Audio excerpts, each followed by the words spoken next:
Kyler Murray has the same agent as Cliff Kingsbury, which makes this whole thing in Arizona complicated. I don't know if Kyler Murray wasn't necessarily aware of this part of the contract before somehow. Now, those contracts are longer than we could ever imagine with things written in there. Maybe his agent kind of glossed over, or maybe he was aware and just didn't think of it was a big deal until, obviously became public and the media pointed out, like, that's a little weird because this hasn't been seen in contracts before. But Bogusch, bottom line is this. This is a firestorm now that I think was lit with a match even more by now the Cardinals, after this press conference, saying, we're going to take that away. We're going to take that away. Anytime Kyler Murray hits a rough patch, whether it's this year or the years to come, he now has a stench on him because of that. This was originally in the contract that he doesn't prepare hard enough. Which is why I think the Arizona Cardinals might be evil geniuses.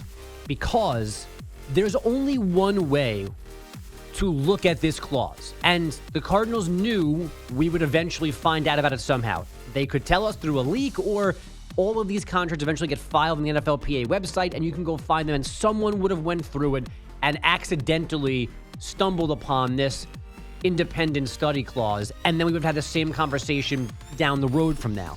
And it existed for one reason. There's no multiple explanations for this. That was there because the Cardinals thought it was necessary because Kyler Murray was so bad, so lacking at studying away from the facility. They were so concerned with what he was not doing when he wasn't in their meeting rooms and their offices and their practice fields that they put into writing something this significant and this embarrassing for him.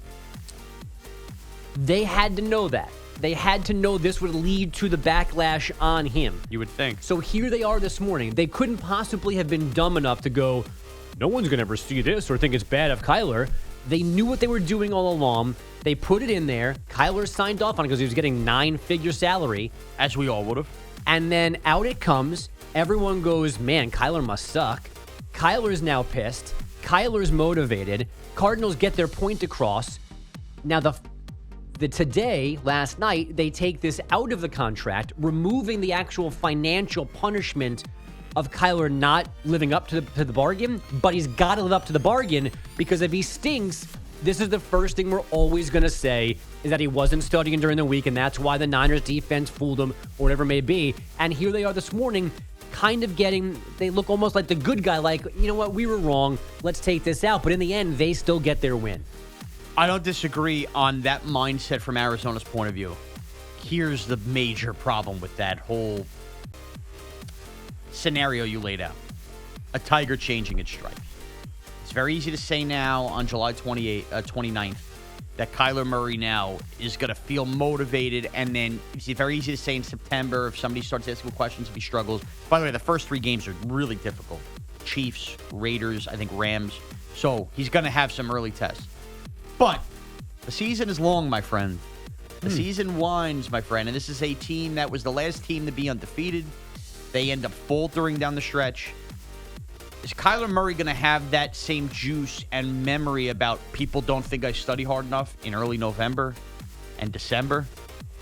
I can't say that. It might feel like he's fired up now, but he might go back to whatever ways the Cardinals felt he was about, Bogusch. But he's never going to escape unless he plays well and there's nothing negative to take away from him. I think he's never going to skip this rest of his career. This is right. So, it's always going to be there. He may forget about it for a second, but he has 2 bad games in a row and he's throwing picks and incompletions. But someone's going to go, there's going to be jokes. That there's going to be guaranteed tweets. Millions is in his pocket now, whether he does that studying or not. So it may be the wrong thing. He could say to heck with it.